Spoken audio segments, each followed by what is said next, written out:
Okay, so this one's actually by request. I just finished polishing out and reapplying wax and the side badges on the tank. Thought I'd show it with the helmet, which I did not try to get as nice. Hopefully this wind noise isn't too bad. So, the sun is probably going to be giving you hard shadows to get a good look at what's going on. You can see the bike. Back up and try to give you a total profile view. That's what it looks the first time you see it, and a quarter second later you'll see in this view. You can see the helmet. It's a Nolan helmet that kind of had leprosy, so I said, well, why not paint it too? I know everybody says not to, but I did, so there, I'm a grown-up. I can make my own choices about risk. I do not believe the chemicals in this paint will attack the stuff that helmet was made out of. It came out okay unless you look at it. Right here, that bug actually did etch into the paint despite me scrubbing it off almost right away. So I actually had to kind of re-sand on that, and there's a little bit of pitting from the bug. Didn't make it down to the color coat, so I may be able to reapply that later. I've got wax on there. I'm going to do the side covers right after that, but the purpose of this video is primarily because you requested seeing the traveling kit, Jared.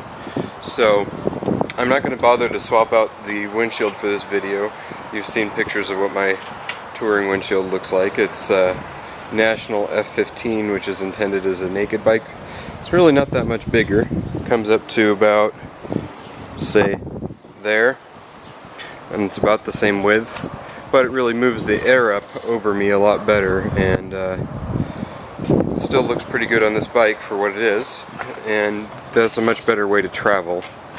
Okay, so what I'm going to do now is set down the camera and put on my traveling luggage. I haven't done it since I moved the turn signals out of the way in the back, so I'm going to see how long this takes.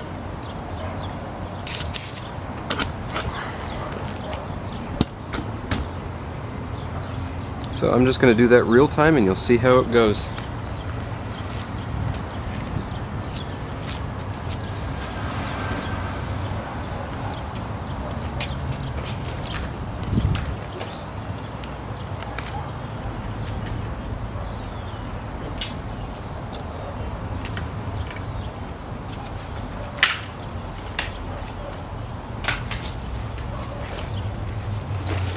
Got my magnetic tank bag that I put much stronger neodymium magnets in. Make sure there's no grit on that to scratch up my tank. Used it for a long time and it does pretty good. Now, this thing zips apart so I can leave just the base on the tank, or I can take the whole thing. It has a clear panel for maps. And these little grommets to make it a man purse, which I actually find pretty handy.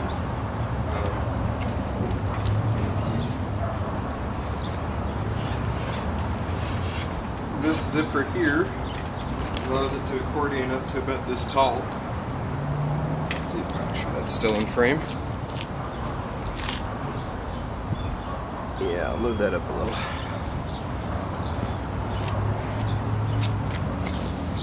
That can hold 2 grocery bags. It's pretty perfect. It's nice to lay on actually on a long trip when I'm on the freeway. I much prefer that to the saddlebags, which we'll get to right now, which I use as seldom as I can get away with it.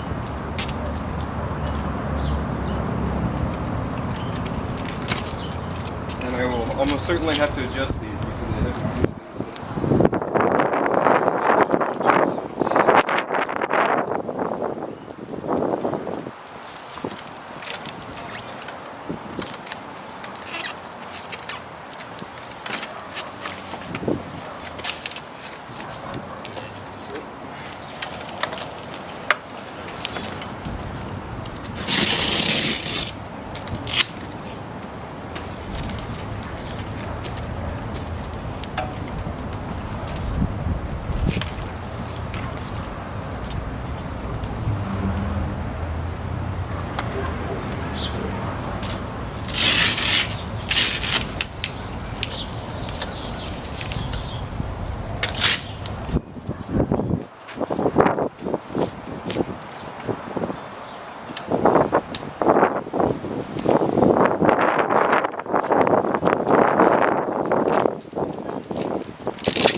there you go.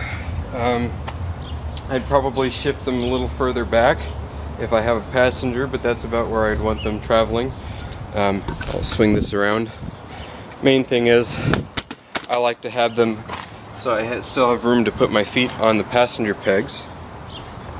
So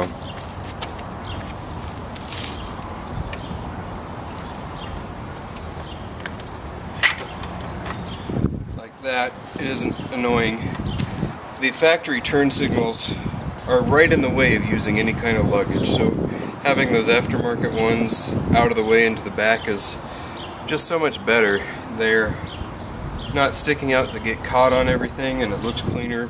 It's better all the way around.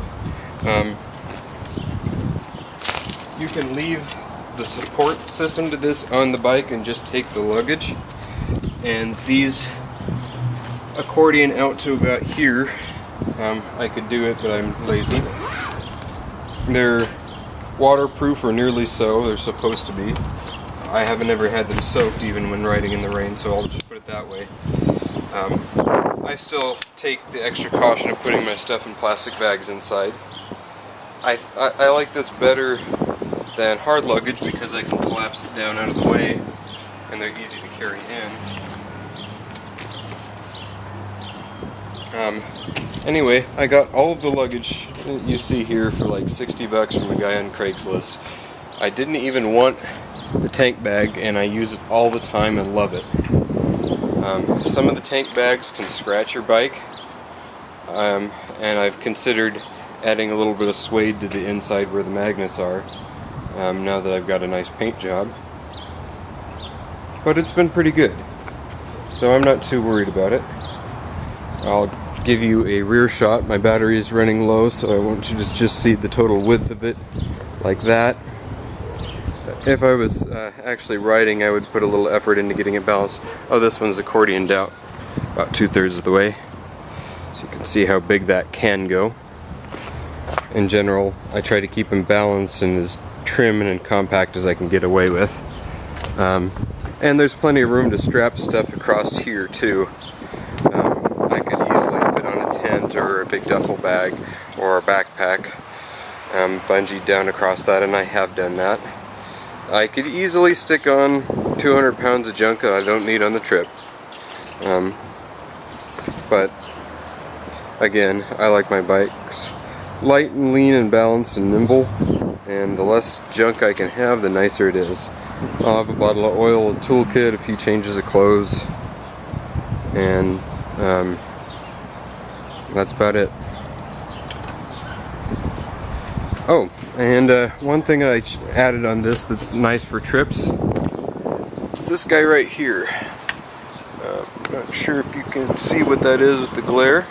That's a 12-volt socket, and I can use a cell phone charger there and put a cell phone in here as a GPS or GPS. I'm thinking I might make a thing that goes in this tank bag to hold this camera looking out forward across my tack, just so I can get some footage for that. I also kind of played around with cobbling together a handlebar camera mount that would put the camera about right here. Let's see, about where my hand is there. So anyway, that's the trip gear. I can fit a lot of junk. I prefer not to. See you later, Jared.